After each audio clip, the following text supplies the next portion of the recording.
Here are today's top stories from the Pna Headlines. President Ferdinand R. Marcos Jr. says he's proud and satisfied with the Philippine economy's performance and achievements in 2024. During the 24th NEDA board meeting in Malacanang on Thursday, Marcos acknowledged the significant progress made based on the Philippine Development Report 2024. Marcos underscored the need to communicate these successes more clearly and effectively to the public. He stressed the public must understand the government's initiatives, why these projects and reforms are taking time, and how they can benefit the lives of Filipinos. Among his examples were the Bataan-Cavite Bridge, which will ease Metro Manila's traffic and improve access to Central Luzon and Calabar Zone, as well as initiatives ensuring food security. For 2025, the government aims to increase the gross domestic product growth target from 6 to 8% from last year's 6 to 6.5%. The government also aims to keep inflation between 2 to 4% and reduce poverty below 13.2% this year, with a target of 9% by 2028. Meanwhile, NEDA Secretary Arsenio Balisacan outlined plans to diversify and develop new economic growth drivers, foster the adoption of new technologies, and enhance productivity with help from Congress. Foreign Affairs officials welcomed the return of the 17 Filipino crew members of the MV Galaxy Leader cargo ship held captive by Houthi rebels. Foreign Affairs Secretary Enrique Manalo met with the seafarers upon their arrival via an Oman Air flight at the Ninoy Aquino International Airport past 9:30 p.m. Thursday. Manalo praised the 17 Filipinos, citing their pleasant disposition, resilience in spirit, and strength as a team, which saw them through the 14-month ordeal. He said the TFA will continue to pray for their recovery, good health, and well-being.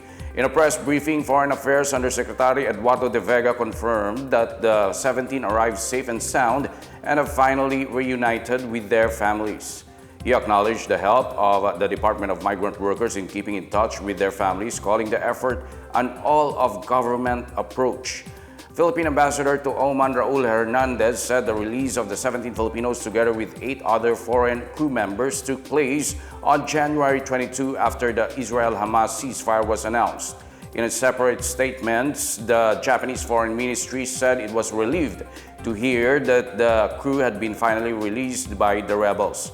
Israel's Deputy Chief of Mission to the Philippines, Esther Busgan, meanwhile said she's also happy over the return. The U.S. Department of State welcomed the long-overdue release of the crew members and at the same time called for the Houthis to stop their attacks in the Red Sea.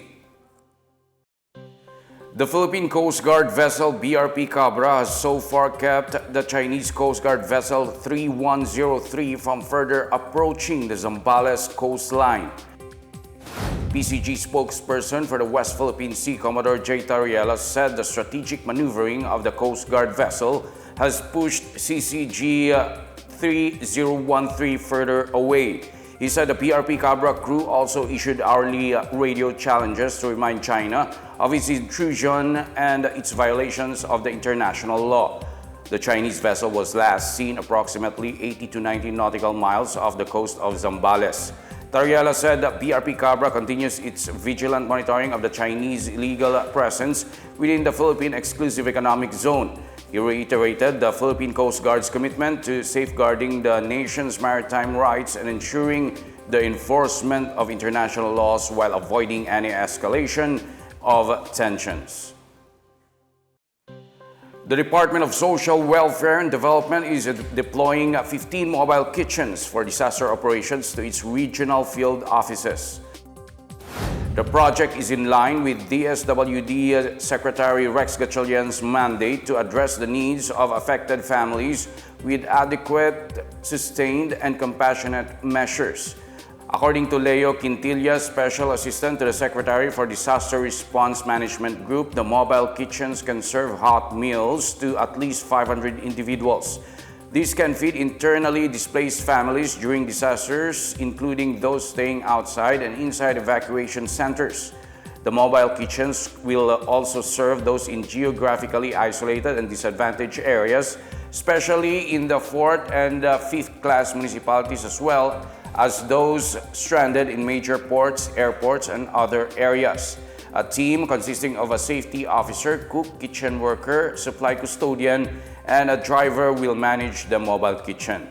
The National Capital Region Field Office already has its own mobile kitchen previously donated by the World Food Program.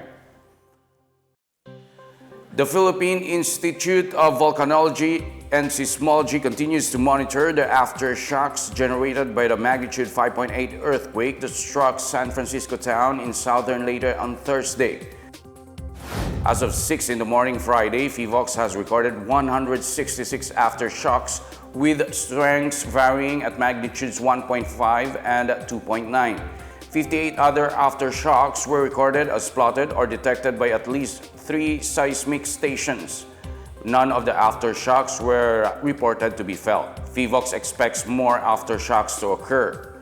Classes were suspended in some parts of Southern Leyte after the quake, while local government units reported damage to houses and roads.